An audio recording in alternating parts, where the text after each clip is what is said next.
اعوذ باللہ من الشیطان الرجیم بسم اللہ الرحمن الرحیم۔ السلام علیکم ویورز، آئی ہوپ کہ آپ سب خیریت سے ہوں گے۔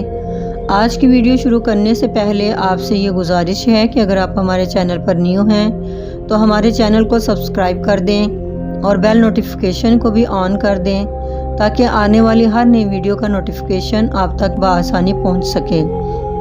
تو بڑھتے ہیں اپنی ویڈیو کی طرف۔ خرم اپنی بیوی تہمینہ سے ہر وقت لڑتا جھگڑتا رہتا تھا کیونکہ وہ فطرتاً ایک جھگڑالو طبیعت کا مالک انسان تھا اور ہر وقت چھوٹی چھوٹی باتوں کو بنیاد بنا کر وہ اپنی بیوی تہمینہ سے لڑتا جھگڑتا رہتا تھا۔ پہل تو تہمینہ خرم کو یوں چیختا چلاتا دیکھتی تو سہم سی جاتی تھی، مگر وقت گزرنے کے ساتھ ساتھ وہ خرم کی عادت کو سمجھتی گئی۔ جیسے ہی خرم بولنا شروع کرتا تو وہ کوئی نہ کوئی بہانہ بنا کر وہاں سے کھسک جاتی تھی، مگر خرم کی زبان جب ایک مرتبہ چلنا شروع ہوتی تو بند ہونے کا نام ہی نہ لیتی تھی۔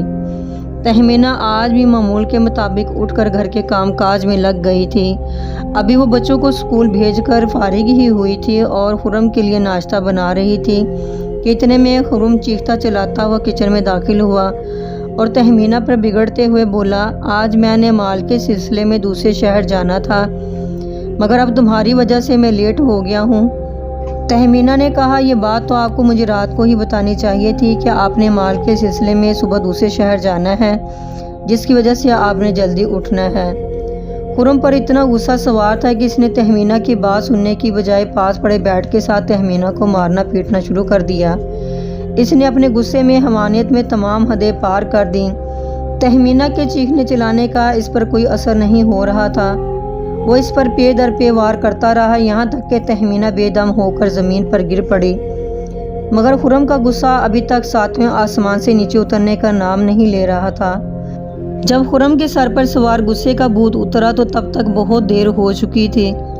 خرم نے سامنے گٹھری بنی لیٹی تہمینہ کو ہلایا جلایا تو اس پہ یہ انکشاف ہوا کہ تہمینہ اس کی بیوی اب مر چکی ہے۔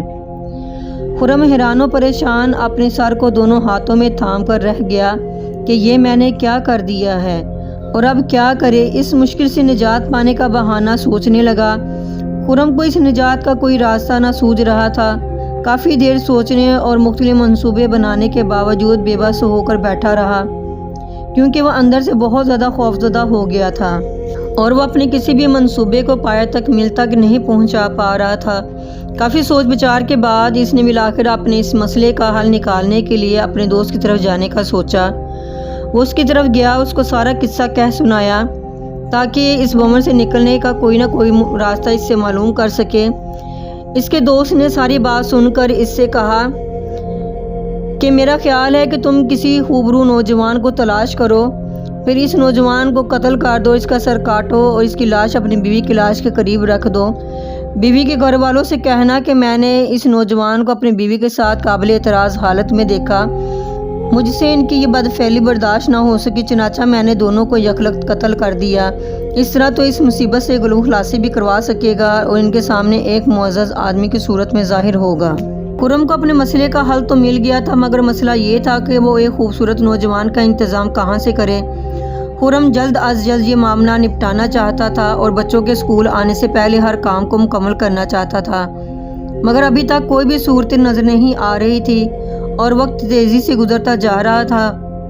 خرم پریشان حال بیٹھا مسئلے کے بارے میں ہی سوچ رہا تھا کہ باہر دروازے پر دستک ہونے کی آواز آنے لگی تو وہ خوفزدہ ہو کر دروازے کے پاس جا کے پوچھنے لگا۔ خرم کے پوچھنے پر باہر سے کسی نوجوان کی آواز آئی تو خرم نے جلدی سے کچھ سوچتے ہوئے دروازہ کھول دیا اور خود دروازے کے پیچھے چھپ گیا۔ جیسے ہی نوجوان اندر داخل ہوا تو خرم نے آنے والے نوجوان کو ملے اور دیکھے بغیر فوراً دروازہ بند کر کے نوجوان کے سر پر زور سے لوہے کی راڈ سے ضرب لگائی تو آنے والا نوجوان جو اس صورتحال سے ناواقف تھا ضرب کھاتے ہی اوندے منہ زمین پر گر گیا۔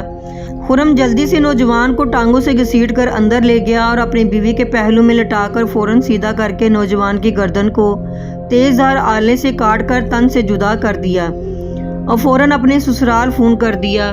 جب بیوی کے گھر والے آئے اور دونوں کی لاشوں کو دیکھا تو خرم نے جھوٹی کہانی سنا کر اپنے سسرال والوں کو مطمئن کر دیا۔ یہ قصہ سنا تو وہ اپنی ہی بیٹی کو اس کبھی فعل پر لان تان کرنے لگے اور گالیاں دیتے ہوئے چلے گئے۔